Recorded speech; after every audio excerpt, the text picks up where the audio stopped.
You're not supposed to go after my friends. You're not supposed to go after my radar installations in the region, right? Why, like, you're not supposed to close the Strait of Hormuz. Why are you doing that?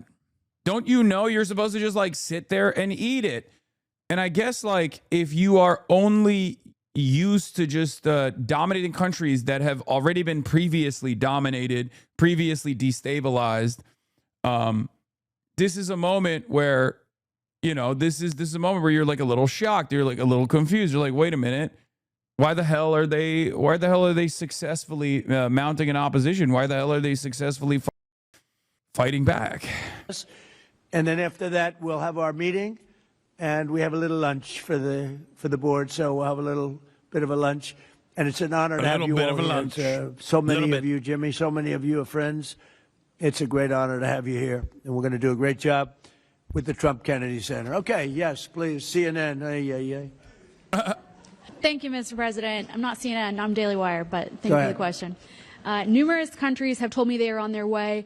Can you give us a hint what they are, what that entails, how soon they might be there? You mean who are the countries? Yes, sir. I'd rather not say yet, but we'll be announcing Marco Rubio and the various people that are doing that will be announcing. And we do, I have to tell you, we have some that are really enthusiastic. They're coming already. They've already started to get there. You know, it takes a little while to get there. It's like, in some cases, you have to travel an ocean. So it doesn't go that fast, but it'll go fast. And we have some that are fairly local that are doing it. But we'll give you a list. Some are very enthusiastic, and some are less than enthusiastic. And I assume some will not do it. I think we have one or two that will not do it that we've been protecting for about 40 years at, you know, tens of billions of dollars, Mr. Speaker. So I'll be reporting that to you in the House and the Senate, and I'll say, why are we protecting countries that don't protect us? And I've always felt that was a weakness of NATO. We were going to protect them, but I always said, when in need, they won't protect us. Now, this isn't need. Need would be one of the big boys. But I will say that we built the greatest military in the world, and we protect people. And if we need their mine boats, or if we need anything, any piece of apparatus that they may have because of a situation that they have, they should be jumping to help us, because we've helped them for years stay out of wars. Yeah, please. That's not true, by the way. There's never been a moment where America has caused the rest of the world to not get into wars. It is the exact opposite.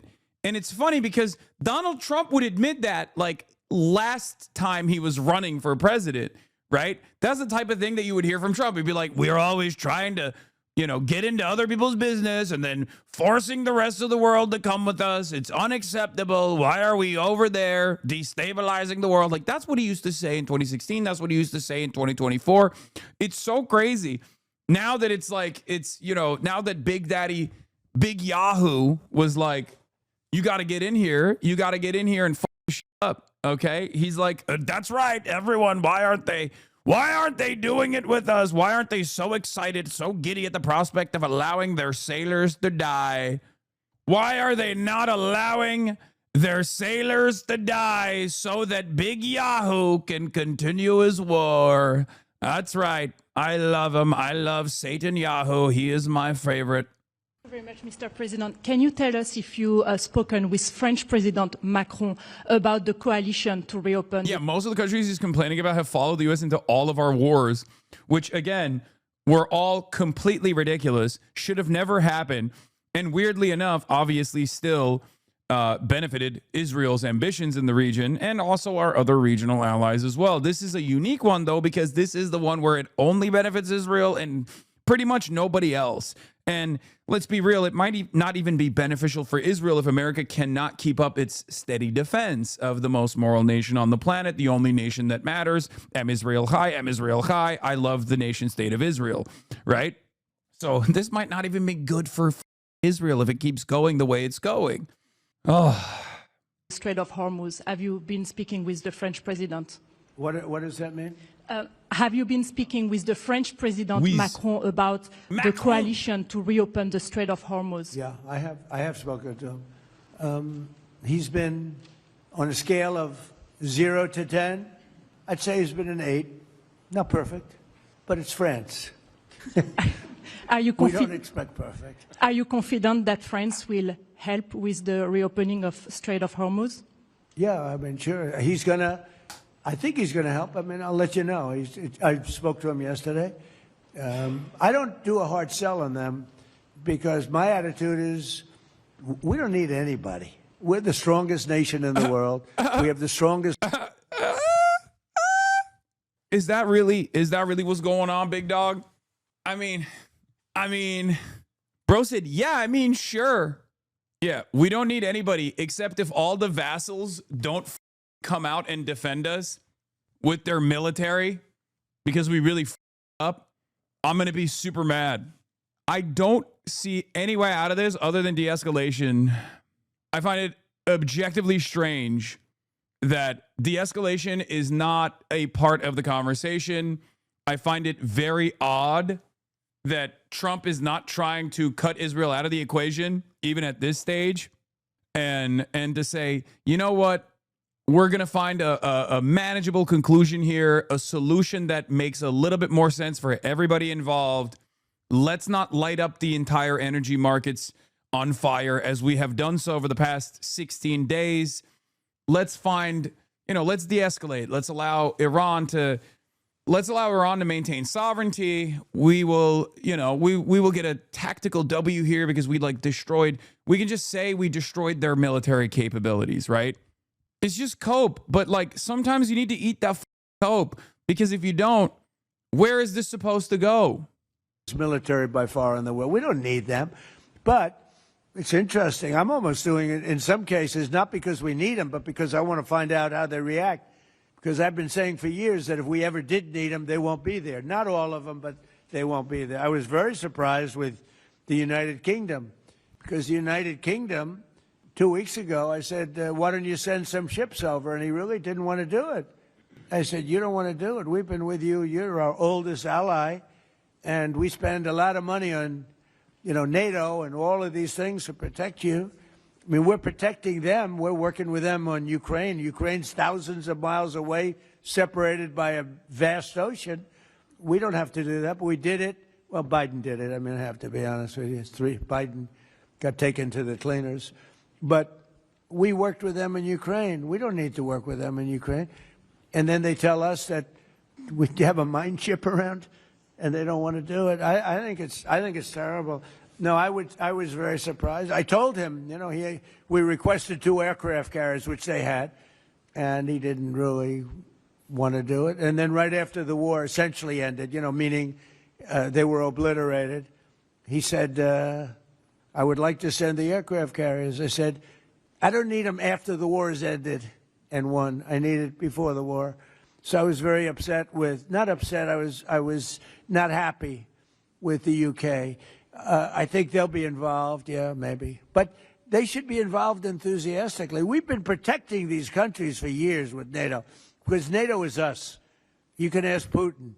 Putin fears us. He has no fear of Europe whatsoever. He fears the United States of America and the military that was built by me in the first term. Yeah. You mentioned the significant amount of oil that China derives from the Middle East. What is the status of your conversation with President Xi in terms of getting China to cooperate, in terms of making this? Yeah, why would that happen? Can you explain, Mr. President, please explain to me why the country that we have agitated against, the country that we claim is our #1 foreign adversary, why would that country come out and help us, Mr. President, when the Strait of Hormuz is closed for everyone except for China? And also now numerous other countries that are cutting side deals with the nation of Iran. Why would anybody do that? Look at his face. Look at his face. He doesn't even need to answer the question. Look at his face. Look at the face. Why? Why should China ever in a million years turn around and be like, oh yeah, let me fix your up while you're still bombing Iran? Why would that happen? Not only is it not beneficial for China's interests, okay, the very fact that we have endlessly postured against this other foreign nation over and over again while demanding a bailout once more like it's 2008, because that's what happened, by the way. In 2008, China bailed us out. They played a major role in stabilizing our economy because at the time it was a necessity for the entire globe, okay, for the international markets. So China played a role in bailing us out in 2008, an often forgotten aspect of our endless posturing against China. There are so many idiots that still come in here and they're like, meh, meh, meh, meh, meh, meh, China this, China that, China's the scariest country on the planet. It's like, bro, we would have cratered due to our unlimited greed. We would have cratered the global marketplace if it wasn't for China bailing us out in 2008, because, you know, they recognized that they needed us to be the consumption engine so they could continue developing, so they could continue selling goddamn Labubus and trade maxing. And now, once again, the demand is there. We up. Now you have to come in and save us. And it doesn't make any sense. It does not make any sense whatsoever. And yet, as always, for the record, the ones that are getting screwed over the hardest, aside from the Gulf states, who thought that they could just have American bases, American military bases, and American assets on their soil, and then, you know, America just launches a war against their massive sovereign neighboring country, Iran, and they would just get away scot-free for some reason. I don't know why they thought that, right? They thought, oh, well, Iran is restrained. They always do restraint. They'll be fine. Well, you killed the one guy who was clearly holding it back, okay? Yeah, the restrained parties got killed. And for the record, if I can see it, because I called it out ahead of time, I said it over and over again to deaf ears, not in this community, but in general, I kept repeating, Ayatollah Ali Khamenei is a very restrained party. I know it sounds crazy to say. Like, think about when you first heard me say that. And this wasn't even like, a couple months ago. I've been saying that for the past, 2 years, right? Whenever Israel would blow up, like an Iranian embassy or something in Damascus, and then there was very little pushback from Iran, I kept repeatedly telling you over and over again, Ayatollah Ali Khamenei, I know it sounds crazy to hear, but Ayatollah Ali Khamenei is one of the most restrained parties in this entire conflict, okay? And now he's dead. We assassinated him in his home at the age of 87 in the opening salvo, following along Israel's endless ambitions of destabilizing this region. We killed him. We killed his family. We killed a bunch of other IRGC generals in the process as well. And they were backed into a corner and forced to fight out of it. And now, here we are in this grand up, entering the third week of Operation Epic Fortnite, Operation Epstein's Fury, whatever you want to call it. And the question is, how can you get President Xi to fix your and this is our stupid baboon president's face. I mean, the last time the U.S. attacked Iran, all Iran did was launch a few bombs at a base in Qatar while warning way ahead of time, hitting an empty area and clearing it with the U.S. beforehand. Khamenei's MO was strategic off-ramps. Exactly. Strategic restraint was the name of the game, and I said it over and over again. It sounds crazy. Think about how insane you thought I was when you first heard me say this 2 years ago. Now think where you're at now. Because for many Americans, they've never even thought about a foreign adversary, especially one that wears a turban. Oh, he's a religious figure. These guys are crazy. We know that they're barbaric. They're barbarians, right? Like, for the average American, it's not even within their capacity to understand that, like, other countries that we have designed as, like, permanent enemies might not actually present a significant threat to us until we force them to become a significant threat, okay? The reason why I'm bringing this up over and over again is because the same principle stands with Hasan Nasrallah as well, leader of the General Secretary of Hezbollah that was assassinated by Israel. And you should always factor that into your analysis. Like, what you have been taught for years and years might not necessarily be the case. So when you hear something that doesn't sit right with you because it doesn't correspond to your, to your social development, to how you've learned about these countries in the periphery, these enemy states, just remember that. You can overcome that hurdle so you can make better analysis, so you can conduct better analysis in general. I was about to say the same thing. Hezbollah had the same type of threat making, but little military action that Iran did. Exactly. Don't unpause the video. It lives on. Welp. That's funny. I like that we immediately turned it into an emote. Strait of Hormuz safe for those oil tankers? Yeah. So China is a great example. They get 91% of their oil from the Hormuz Straits, which we protected for years. And it always bothered me that we have these countries. Japan gets 95% of its from the Straits, the Hormuz Straits. And it always bothered me that we're protecting and we don't need them. We didn't need them before we started dig we must. Dig me must. That's the Trump policy of lots of oil. And we didn't use them very much. It used to be at 10%. Now it's at almost zero. We don't need, we don't need oil. We have all the oil we need for ourselves. It's one of the great assets that we have. We have more than double what anybody else in terms of oil production. We're at more than double any other country. So we don't need it, but we did it. It's almost, you could. Awesome. No, keep explaining to everyone that we actually don't even suffer from this. We're just up the rest of the world's energy because we're totally isolated. This is great. This is great. Hey, by the way, how are the oil prices doing in America right now? Because the other part of this is you have to go to the oil and gas industry and demand that they overproduce, at least for the American markets, and not actually sell their oil and gas to other partners, which would collapse, which would totally crater their energy markets again, right? Or overproduce by such an unimaginable degree that we don't have the capabilities to do so at this moment. For the record, it's like literally impossible to make up for the market loss, right? That you can stabilize the entire globe's energy on your own. You can't do that. You can't do that. You can't out-drill, partially because you can't out-ship.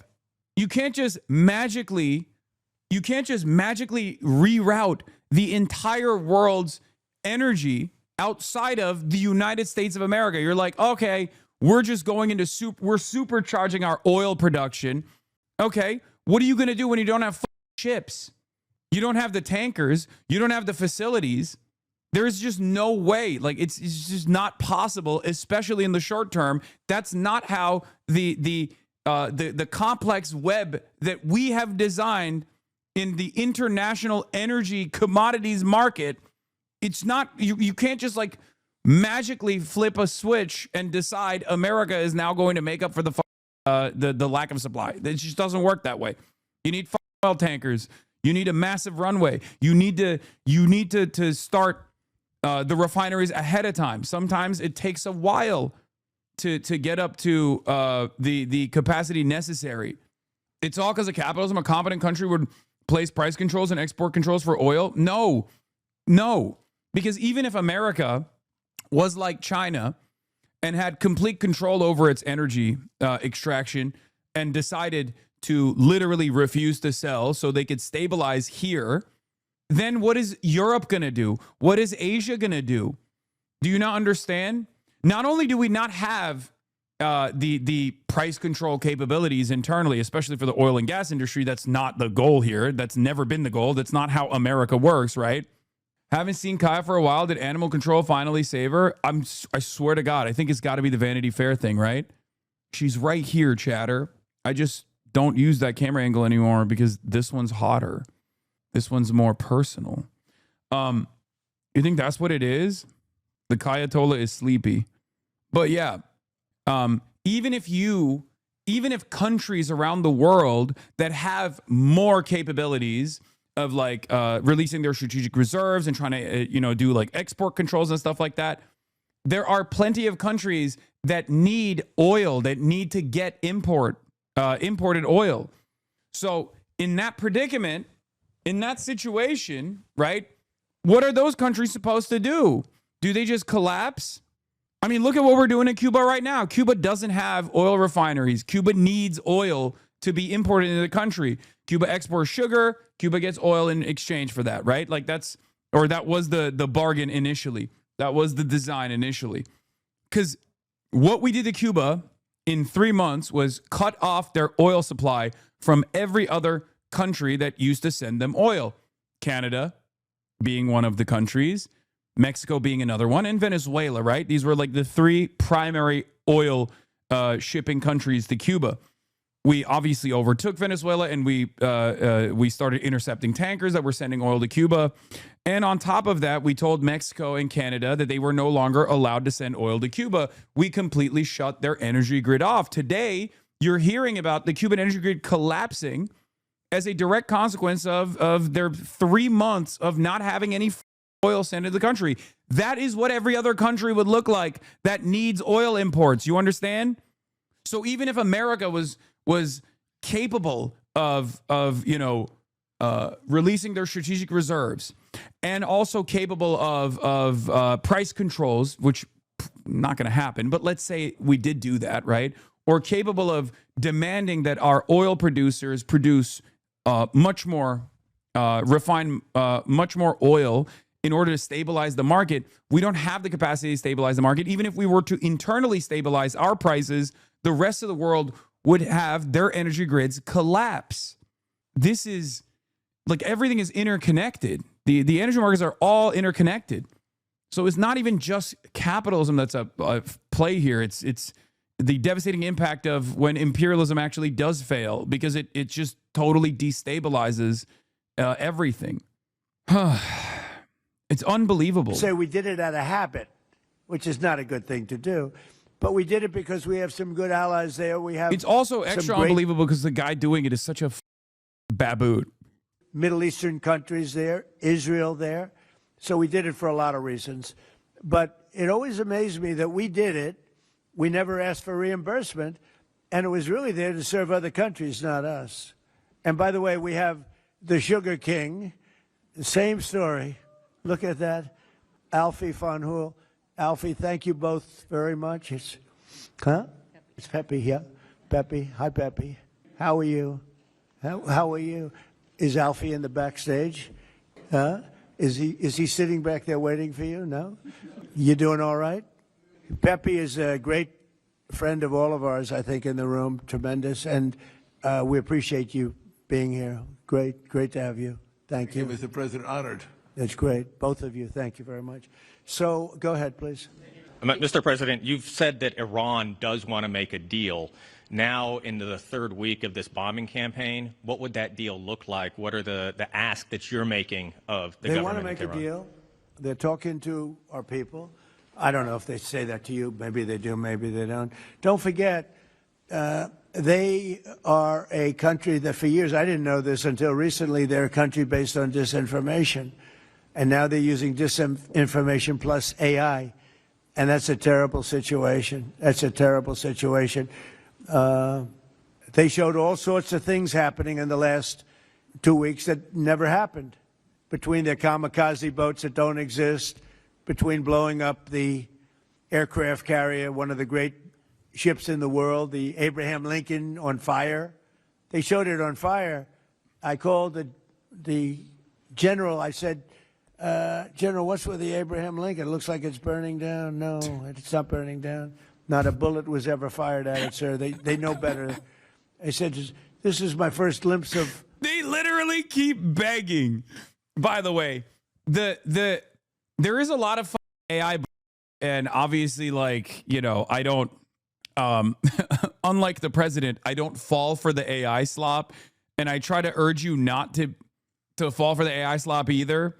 But the Iranian government has actively been begging for American naval assets to try and go through the Strait of Hormuz. They have agitated for it over and over again. They have demanded it over and over again. This is what they want. They want to goad America into sending a ship through the kill zone so they can pummel it and take a massive W. Okay? They want the money shot.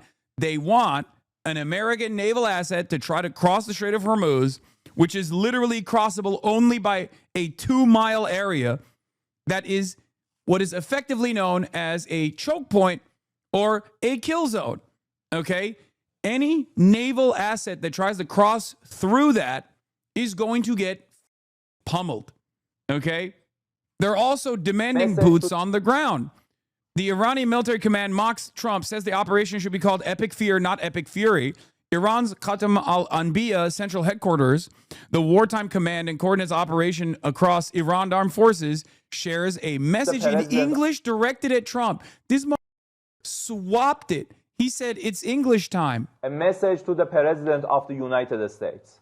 The outcome of war President of the United States cannot be determined by tweets. The result of a war is determined in the field, the very place where you and your forces do not dare to approach, and you can only talk about it in your tweets. It's better to name this war as Epic Fear instead of Epic Fury. That's crazy. Bro. Is this going well? Is this going well, guys? Guys, is it going well? I don't think it's going well. And for the record, the conditions might change, right? America is so crazy. They could deploy a nuke. America's so insane that and has such unlimited offensive capabilities that they could technically, like, genuinely destroy enough launchers that they can't, like, build them fast enough, even though it's, like, fairly easy to put together with scrap metal. Like, let's say that happens. It doesn't matter, because even if America somehow was able to turn this around and, like, secure a W at the end, right, which I don't think is likely, the L's that we have taken thus far, are going to have reverberations for decades from here on out. The very fact that the last 16 days have shown the rest of the world that America is completely incapable of defending American military bases and American assets has set back America's force projection capabilities in a way. Hasan, your deconstruction of this is incredibly inaccurate. Lamau, oh, sure, buddy. Sure. You're so right.